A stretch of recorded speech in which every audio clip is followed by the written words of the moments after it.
Hey folks, Thack with AOK Foraging and Adventures, and I am here with 4 veterans that I am going to interview. You guys know that they have a special place in my heart because of all they do and their courage to fight for my freedom and everyone else's freedom.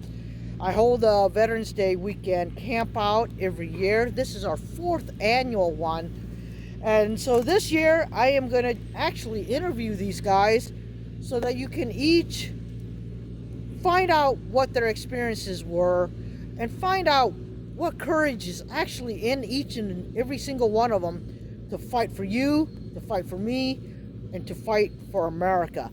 So I'm going to turn the camera around so that you guys can meet each one of them. They will introduce themselves and what branch they were in. All right? We're going to start with you, sir. Oh, I'm not a sir. I was enlisted. All right. Wasn't the right response. Yeah, it's supposed to be. Go ahead. Don't call me sir. I work for a living. Go ahead. I was going to be nice. She's, like my sister. Introduce yourself and what branch you were in. Brandon, BeardedSeaBee82. I was in the Navy. Robin. Robin Jones, and I was in the U.S. Army Reserves. Mitch Brahms. I was in active duty Army and the Army Reserves. Sean Brahms, I was in active Army for 20 years. All right. So my first question is, and we'll keep it going with the round robin. Why did you enlist, or why did you join? That was a choice I made when I was 10 years old. I wanted to either become a veteran or join the military. And when I was about 12 years old, I found out how much college you had to take and how much college cost for becoming a veterinarian for large animals. And so I went, obviously, to the military. And you? I knew when I was 12 that I wanted to be in the Army, and reason being was because of my grandfather. All righty. I just wanted to get out of southwest Iowa and didn't decide till 16, 17 years old. Okay. And after talking to our uncle about his experiences in Germany, make sure it was in my contract that I got to go there. Okay. The original reasoning why I was going to join was to get money for an auto diesel tech school, because I knew mom and dad were just nicely getting back on their feet, and I didn't want to burden them to help me go through college. All right. So now my next question is, when you got there, was it what you thought it was going to be? Luckily, through having other family members that also were in the Navy and other family friends that were in the Navy, boot camp in Great Lakes, Chicago area in the middle of winter was, it was Midwest winter, so there was no surprise there. And you, was it? Yeah. Yep. My Army recruiter, he was very good. He told me everything what to expect, and it was exactly like what he said. All right. Nice. I went to Fort Knox, Kentucky. One of the harder basic trainings for the Army, which it wasn't that hard.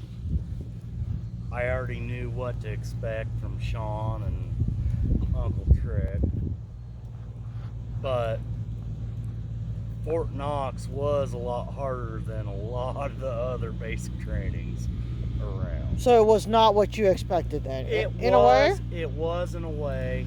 The hills there, they told us when we got there, there's 3 hills that you'll never forget. Heartbreak, agony, and misery. I still remember them. Straight up, straight down, straight back up, doing the road marches. All right. And you don't forget them. They sucked. How about you, Sean? Was it what you expected? For the most part, it wasn't near as strenuous as I thought it was going to be, but with all the Boy Scouts and all that stuff I had done prior, They didn't really mess with me much because of all that, since I was an Eagle Scout. Okay. And I was in better shape when I went to basic training than when I got out from wrestling. All right. Because Same for the Navy. Yeah. When I went to basic training, I was 17. I just got out of being a junior in high school. And I ran track and all that in school. So I was pretty pumped when I got to Fort Jackson, South Carolina. All right. All right. Bearded CB. Comment back on that. I was in wrestling too, and I went in at 17, halfway through my senior year, graduating early. And you go from 2-a-day wrestling practices to boot camp.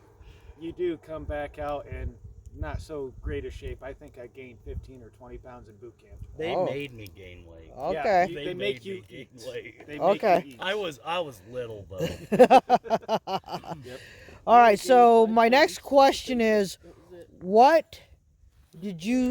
what kind of combat did you see, if you saw any? I didn't see any combat. All my stuff was different types of special programs in the Caribbean and South America area. We did a lot of counter narcotics. So Oh, okay. it was a different type of stuff. Okay. I did not see any combat, but in 1988, I went on a special. It was certain groups out of certain units that got to go on this, but I went to Turkey for a month to provide support for the 24th Infantry Division out of Italy, and they were gearing up for Desert Storm, Desert Shield. Ooh. Your turn. I got changed from being an air conditioning mechanic to being infantry 3 days into the invasion of Iraq. Ooh. I beat him there. By a month. But You're closer too. I was in Germany still. Dismounting out of the back of Bradley fighting vehicle for the first time, that's an eye-opening experience. Can you elaborate on that, please? Well, when we went and took Saddam International Airport, you jump out of the back of an armored vehicle, troop carrier, and start running at the guy who's shooting at you. It's not fun, especially when you're supposed to be an air conditioning mechanic. So you're actually running at someone shooting at Well, you instead of running away. You have to gain fire superiority, gain control, and not let them get any ground. It's just what you have to do. And you, sir? I mean, Sean? I actually did 2 deployments to Iraq. We were there the first time together. I did 3. No, Beat him on that one too. I didn't know this was a concept. I was Brotherly smart love. enough to do my 20 years, but I some know. dumbass didn't. I know. Now don't. All right. The first time I went over, well, actually both times was with a field artillery unit, and they never even fired a round. Oh. But we actually guarded a ammo dump from one of Saddam's ammo dumps the first time around, and we did take some RPG rounds that time. And then the second time they took the field artillery unit and turned them into a truck company. They were hauling stuff in and out, and we got ambushed a few times. Okay. All right. So my next question is, when you came home, was it almost like life as usual, or were there things that haunted you? Because you came back with a disability. Yeah, well, I jacked up my shoulder real bad, but that was regular PT stuff and other crap. So I had to have that worked on. That's a different ordeal. That was not anything else. And ears being a little jacked up from other things from when I was on the carrier and other stuff. So not like some of the other people that busy getting artilleried and other crap like that. Navy-wise, though, is, yeah, there's never any shortage of drills or training or anything like that, to where any time that I came home, even on vacation, if I was to fall asleep, usually I could be waking up and being like, oh, it's a fire drill, I gotta get going, sorry guys, and then you wake up and you're like, I'm in the middle of my living room, this is not good, so thank you, and I'll have another beer, sir. That happens. Okay. How about you? Nope, I've never had any issues because I was in the reserve, so I was basically home. But I've only went on like 2 deployments. They were each a month. One was over in Chorley, Turkey, and went to Germany, to Hanau for a month. Hanau's a nice place. All right. Well, I've had lots of problems.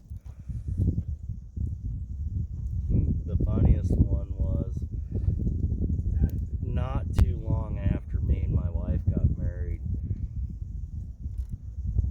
Thunderstorm came through, and in my sleep, I yanked her out of bed, threw her on the floor, and covered her up because incoming mortars.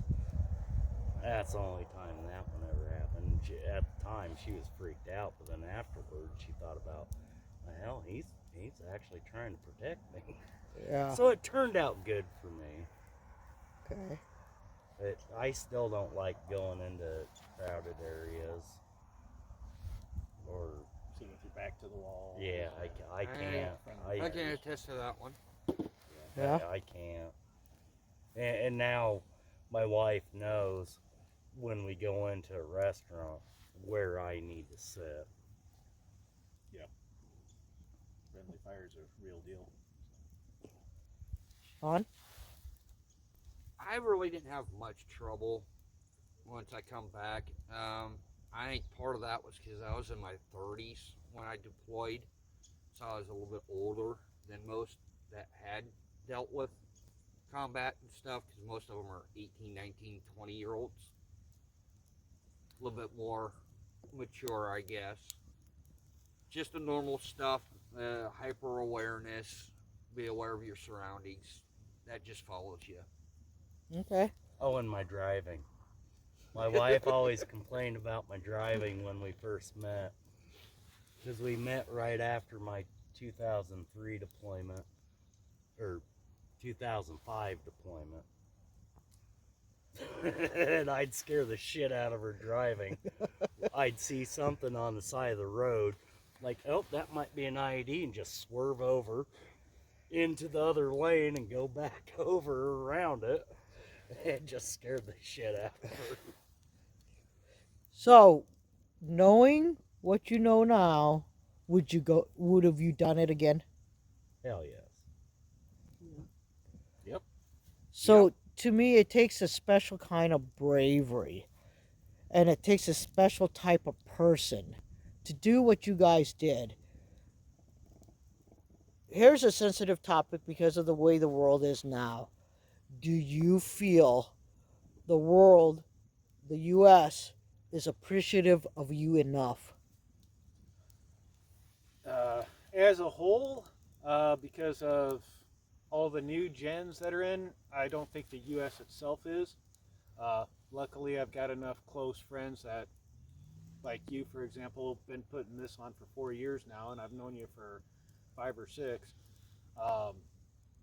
I'm lucky enough to have good friends that do appreciate that, and then through us meeting, I've met other grateful people, obviously, that being able to hang out with, share good stories with, that screw the rest of the country and what they think, you know. Yep. How about you? Actually, I think that there's like mixed feelings. It depends on where you go, because there are a bunch of people that are supportive of veterans, and then you got ones that, you know, are basically, well, what the fuck did you do? Yeah. You know, Mhm, or mhm. whatever. So it just depends on where you go and who you're around. But I love being around other veterans and hanging out, having good times. All right. Mitch? I think the news media blows it way out of proportion. Because anywhere I've ever went, everybody appreciates veterans. Be it when I was stationed out in California, the den of Liberalism. Yeah. The people there still supported the veterans. I think now what we're seeing is more what the news media wants you to see, to try to, I don't know what the hell they're trying to prove. Get likes or whatever on the interwebs, whatever they're trying to do. But when it comes down to it, most people love and support veterans. Okay. For here in the States, I think it's like everybody else has pretty well said. It's majority of people support us. And in fact, like our mom really didn't support the war that we went to, but she supported us. Yes. The worst part I ever saw was when I was in Korea, where all the older folks that actually remembered the Korean War, they really supported us, but a lot of the younger ones were on the, we need to get the heck out of our country.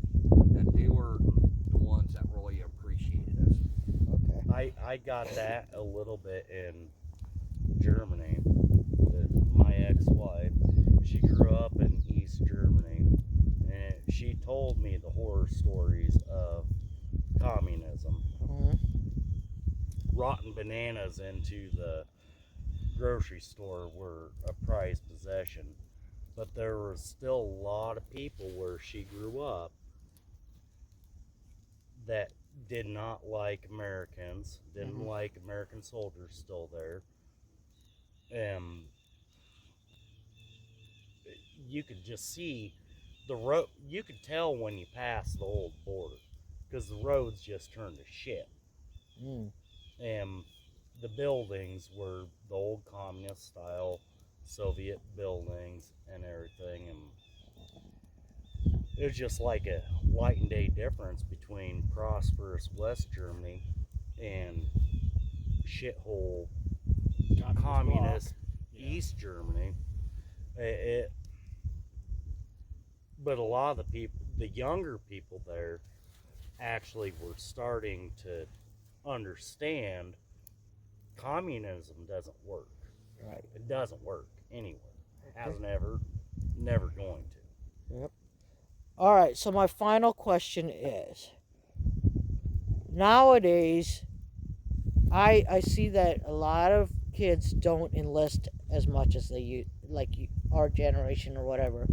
What advice would you guys give a kid about enlisting? Like, Join the Air Force. Steak and lobster at boot camp. For right before Veterans Day, sensuous. Yep. Right before Veterans Day, I went in and talked to my oldest son's class about veterans and Veterans Day, and that was one of the questions that the 8th grade class actually asked me. And well, the first thing I said was join the Air Force. But you got to know what you want to get out of life. And the military, no matter what branch you join, it's going to give you something, as long as you want to get something out of it. Even if you just want to join to go to college, spend your 3-4 years, get the majority of your college paid for, or do it while you're actually on, while you're on active duty. You can get out with a college degree, Have experience. and have experiences that most kids will never see. okay. You're more apt to get hired with the experience you get out of the military than just a piece of paper saying you went to college. Plain and simple. You too? You know, I would encourage people to join the military, but it's a lot different now. And like, you know, since 9/11, I think a lot of people joined under like false pretenses. Yeah. Under that kind of stuff. But you know, I didn't have a recruiter seek me out. I seeked out the recruiter because I knew I was going to join. And actually, I really enjoyed it. I learned a lot, did a lot. There's a lot of opportunities. Get a job skill, and I got like 3. So I reclassified a couple times. So.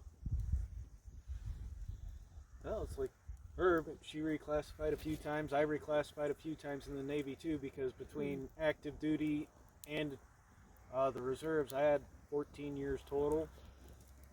Got out overall because of, false political promises at that point in time, and said screw it. Okay. But I will say,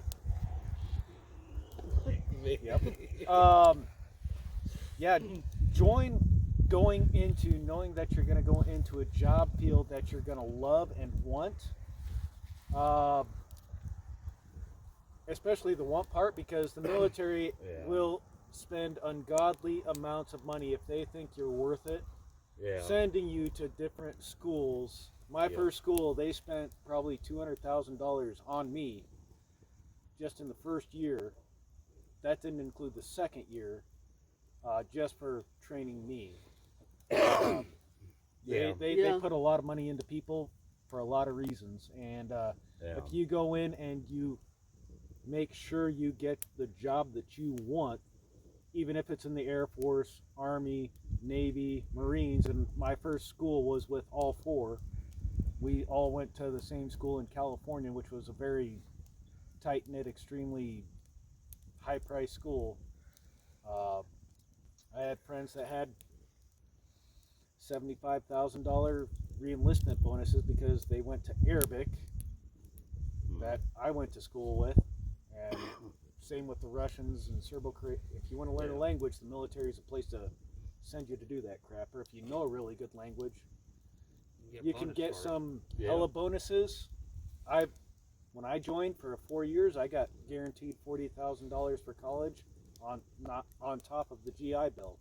I haven't even touched a frickin' small amount of it. Awesome. In 2003, they offered me, or 2005, to re-enlist as active duty. They offered me $30,000 tax-free because we were deployed, while I was stop loss. Ooh, wow, yeah. That gap was big. I turned it down. No, I didn't get that. Oh, I got bonuses for the MOS I had, so that was pretty nice, but nothing that big. But I turned it down because I was just burnt out. Yeah. And then I spent a year out and went to the reserves. Okay. Well, I want to thank the 4 of you very much for answering my questions. Folks, whether you believe in war or not, whether you're a Democrat or a Republican, it really doesn't matter what your political affiliation is. You have to remember there are men and women out there that have the courage to fight for your freedom. So when you see a veteran, thank them for fighting for you. Thack with AOK Foraging and Adventures, out.